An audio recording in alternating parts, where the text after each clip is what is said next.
Hey everybody, Theta here, Stoneface Reactions, back again with another 00F chapter. This time, Chapter 8, Hixar Fermi. Uh, we have no comments this week, but I'll just use this spot to remind everyone that the Mobile Suit Monday poll should be nearing the end by the time this episode comes out. If you saw the YouTube poll sometime back and voted, I thank you. But as the text said, that is not the main poll. That poll gets used in case of a tie on the primary poll. And where is that primary poll, you may ask? Well, it's on our Patreon. You don't need to be a patron. You don't need to spend any money to vote. The poll is completely public and should still be pinned to the top of the page by the time this shows up, hopefully, if I haven't mistimed this. All you have to do is go on over there and cast your vote. With that being said, uh, I know a lot of people are shying away from the Patreon poll for some reason. There's no trick. There's no trick involved. It's just that's where the primary source of our information comes from, and I'd just like to keep it all there.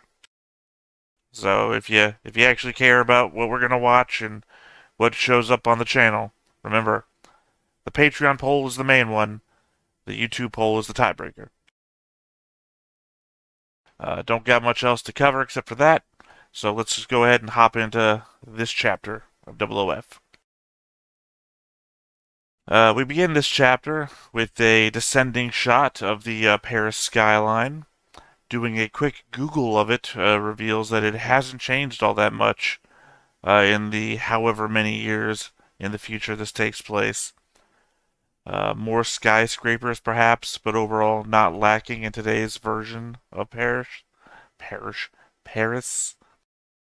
I suppose this is more of that thing where the Japanese have a thing for France. I mean, apparently it's real enough that there is a whole depression syndrome named after it. We then see the eccentrically furred bust of that guy that was on the cover of this volume. He's walking down the street, catching many a woman's eye.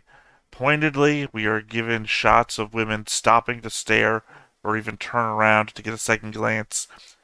It's very much like that meme with that, the guy who turns around to get a second glance at that woman, and the other woman looks back at him. Just imagine that the guy is the second woman, and the woman that looks back at him is also looking at him. We then move on to a two-page spread, reconfirming that women think this man is hot as he passes one in front of a flatware shop, and she can't help but turn to meet his gaze as they pass one another. Just off the edge of the page, we see that we still sell TVs in shop fronts, apparently. Uh, and we're using them for convenient exposition from the news. In this case, a report from Moralia is about to begin. I don't remember Moralia ever coming up for anything, so I really tried. I thought for a while, it's like, oh, is that one of those countries where the fighting was early on season 1? If it was, I missed it. I don't remember. Stopping in front of the shop, our mysterious figure watches the news report as it goes on about UN forces being launched against a group of Moralian mercenaries that stand opposed to the dissolution of national militaries. I enjoy the third panel that makes it look as though a UN Gundam is reading the news. On the screens are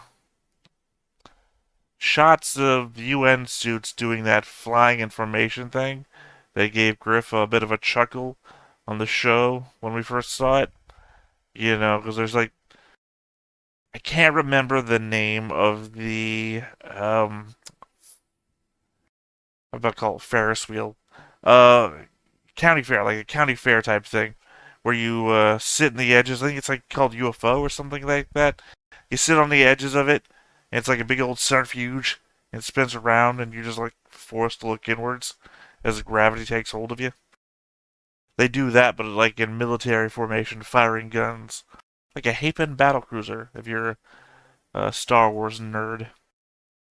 We then see the aftermath of a destroyed suit as the announcer says that the battle took place in a mountainous area and thus there were no civilian casualties or property damage.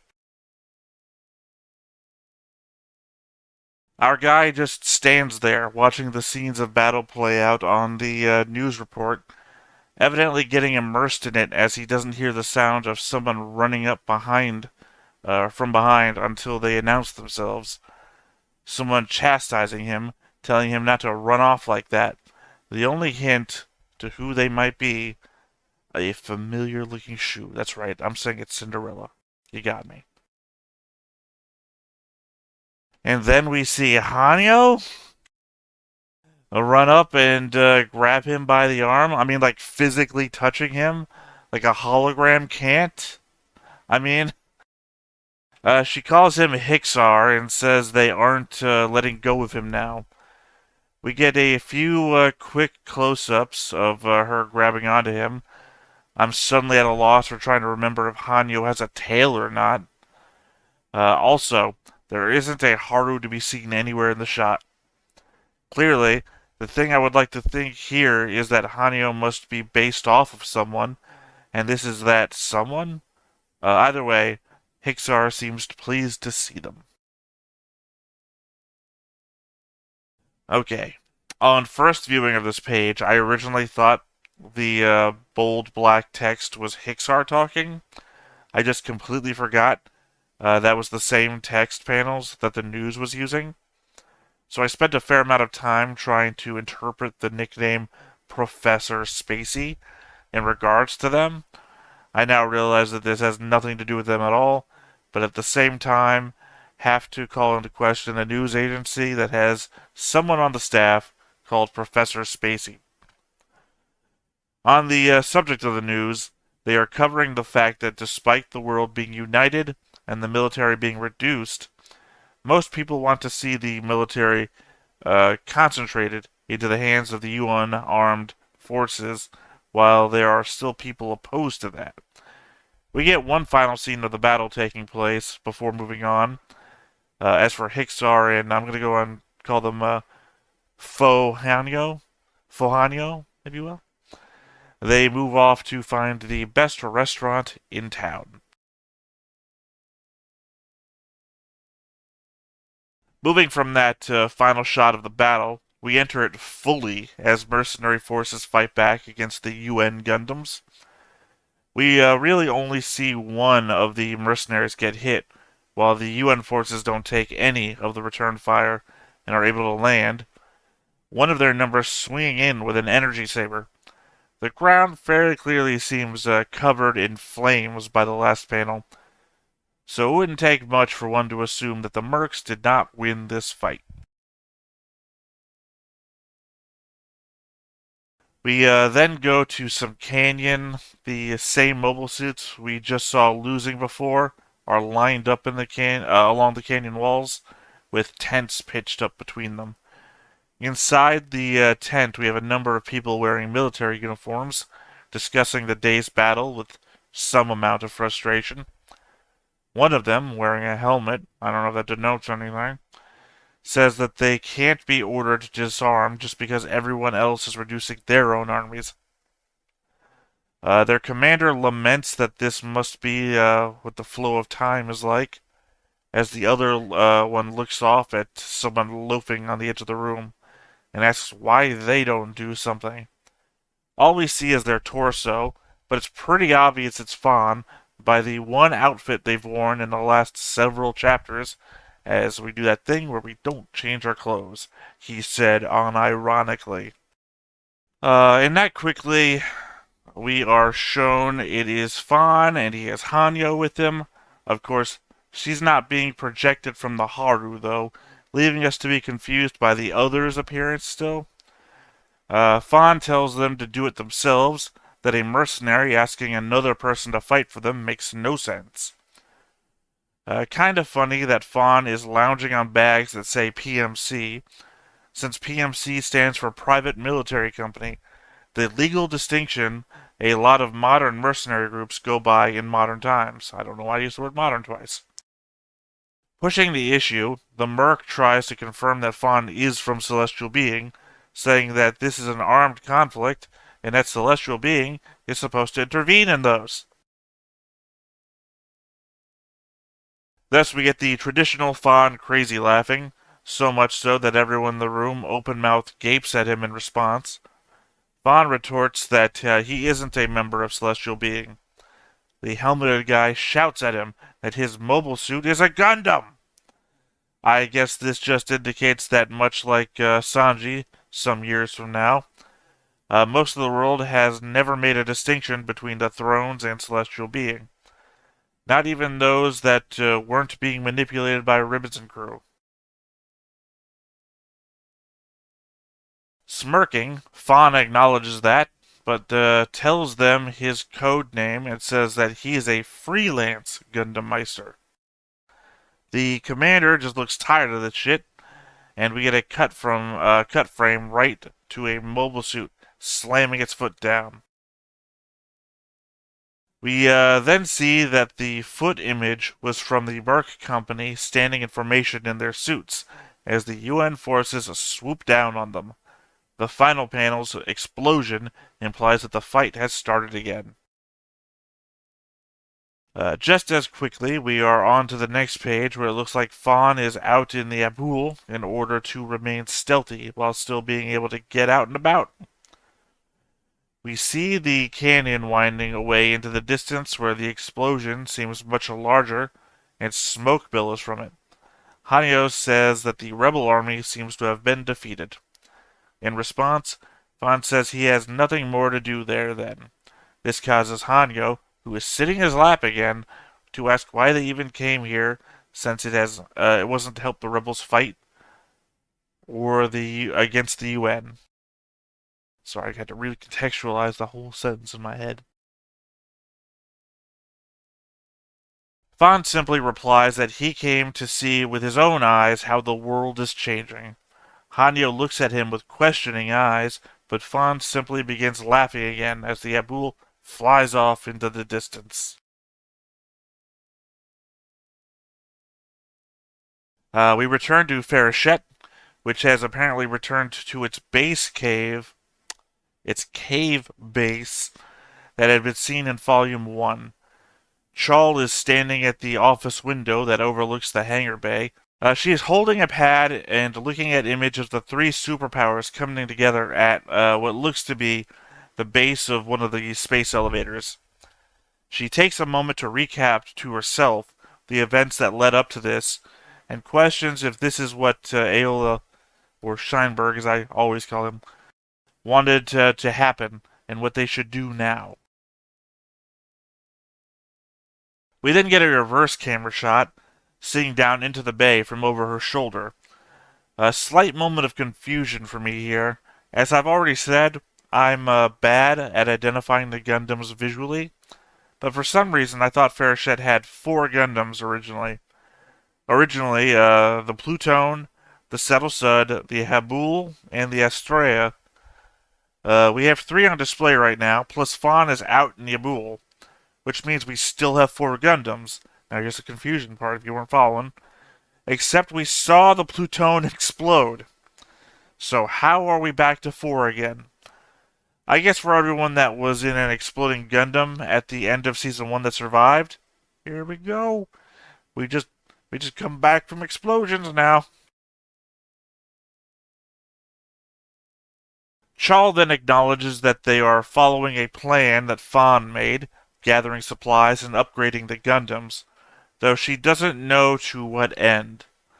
She regrets not being able to get in touch with any surviving members of Celestial Being, as they appear to have vanished. Sherilyn pokes her head into the office to alert Chal that they've transferred the solar furnace to the Saddle Sud. We then see, in Chal's mind's eye, that she is pitting all their hopes on the solar furnaces, that if a reborn celestial being appears, they would most likely want them. We then shift down to the bay where we see the cat ears that typically define Hanyo. But since we know Fawn is out in the pool, then shenanigans must be afoot. So I'm going to label this one as Faux Hanyo again, as even they point out that only 3 Gundams are here, and that one of them must be out. Echo, confused at this, turns and notices Faux Hanyo and asks them where Fawn is. Faux Hanyo, remembering that Fawn is their only active Gundam Meister, says as much to Echo, reflecting on how Fawn has 4 Gundams and that the Meisters of Celestial Being only got 1 each. Echo obviously falls into this ego trap, waggling a finger at her as he goes on to say that he's still a Meister, before noticing and asking what happened to her terminal. That is when someone shouts for Echo to look out. This is a fun little page. I almost wish the chapter hadn't introduced us to Faux Hanyo earlier, only so it would have been a much bigger surprise at the reveal. It's also just a bit comedy, as Echo is the only one I think that would be fooled by someone dressed up as Hanyo. I mean, obviously we would have been again if the chapter hadn't introduced us to the concept. We then pull back to a very confused Echo looking at Chal, pointing a gun at Faux Hanyo, who is standing right in front of him. Sherilyn also seems to be hiding slightly behind Chal as well, watching what it is that is happening. Chal asks who the girl is, and we get their name, Heiana, which, by the way, not going to be confusing for me at all in the future, me who gets stumbled by pretty simple shit. Just to prove that they aren't a hologram like Hanyo, they jump kick into the air and knock the gun out of Charles' hands.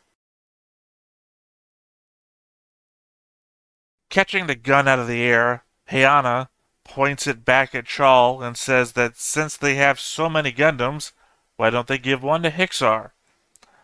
Typically, when the manga wants to express that certain people know each other, they do a reaction face when a name is said. We get nothing from Chal here, and they don't pan to anyone else in the room. So I'm guessing he's just as much a mystery to our team as they are to me. Heiana then lingers on choosing which Gundam to take, noticing at least one doesn't have a GN drive. Finally, she picks the blue one. Great choice of descriptor here, in the black and white manga, by the way. She then backwards jumps from the floor of the hangar right up into the cockpit of the Saddle Sud, it would have to be, right? Sherilyn just mentioned installing the furnace, so only one that makes sense.